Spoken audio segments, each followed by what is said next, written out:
Alors la croissance, ça peut avoir des limites parce qu'elle s'appuie sur l'utilisation de ressources économiques, par exemple naturelles, comme le pétrole, et ces ressources sont souvent limitées.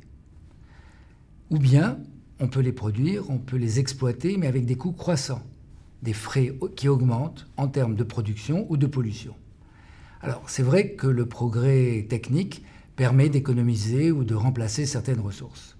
Et c'est pour ça que même si la population n'augmente pas, grâce au progrès technique et grâce à l'utilisation des machines, on peut faire plus de croissance. Il n'y a pas de réponse a priori à la question de la croissance. C'est-à-dire que quand une ressource devient rare, si le marché est bien fait, son prix monte. Et là, on a une bifurcation, c'est-à-dire soit cette hausse du prix de la ressource rare suscite de l'innovation, de la recherche et de l'innovation, et on va surmonter cette pénurie. À ce moment-là, la croissance va continuer.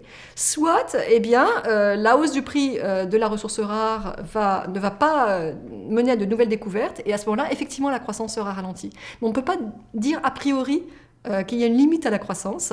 Ça dépend un peu de la réaction, de l'innovation par rapport au prix des ressources rares. L'entreprise a besoin d'un guide, et son guide, évidemment, est autour du profit. Donc, il faut pouvoir incorporer dans le profit la nécessité d'aller dans le bon sens, celui du développement durable. Et pour cela, il faut valoriser, c'est-à-dire être capable de mettre des prix sur les contributions des ressources naturelles à la richesse de la société. Oui, c'est-à-dire que la valeur elle-même, la valeur d'un bien change avec l'évolution de la société, change avec les techniques, change avec les préférences. Aujourd'hui, on va donner une valeur à des mécanismes qui nous permettent de diminuer la consommation de ressources naturelles, par exemple la consommation d'essence. On va donner une valeur à ça qui n'était pas du tout celle qu'on lui donnait il y a 30 ans ou il y a 40 ans. Dès le XVIIIe siècle, les économistes de l'époque, qu'on appelait les physiocrates, avaient dit, en fait, la croissance, c'est la capacité de l'homme à utiliser donc l'énergie, et l'énergie, c'est le soleil.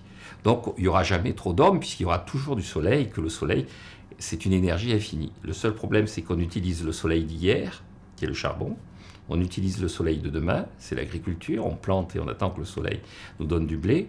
On ne sait pas utiliser le soleil d'aujourd'hui. Et donc, au XVIIIe siècle, les physiocrates disaient aux ingénieurs, donnez-nous la clé pour le soleil d'aujourd'hui. On est 250 ans après, on n'a toujours pas la clé pour le soleil d'aujourd'hui. On utilise toujours le charbon et le pétrole, on utilise le bois, on utilise toujours le soleil de demain. Le problème de l'environnement, c'est qu'en général, c'est une ressource gratuite. Historiquement, quand on fabrique son usine, qu'on creuse un trou pour avoir du charbon, ça coûte de l'argent. Donc ça, l'entreprise s'en rend compte. Donc elle essaye de ne pas creuser trop de trous.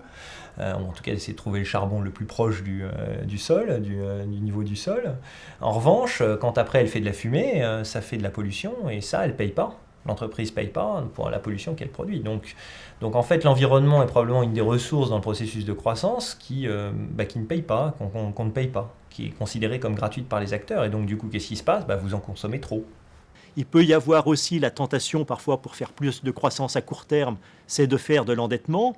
Et on voit bien que dans ce cas-là, cet endettement-là peut se faire au détriment des générations futures et de la croissance future. Donc, in fine, on voit d'ailleurs par là que dans le choix de la croissance, il y a aussi un arbitrage entre le présent et entre le futur. Alors ça renvoie à la notion un peu de soutenabilité qui est derrière votre question de la croissance, mais finalement, dans cette question de soutenabilité, c'est essentiellement un arbitrage entre générations présentes et générations futures. De toute façon, il ne faut pas se faire d'illusions. Nos économies avancées ne feront pas plus de 1,5% de croissance annuelle, peut-être 1,5%.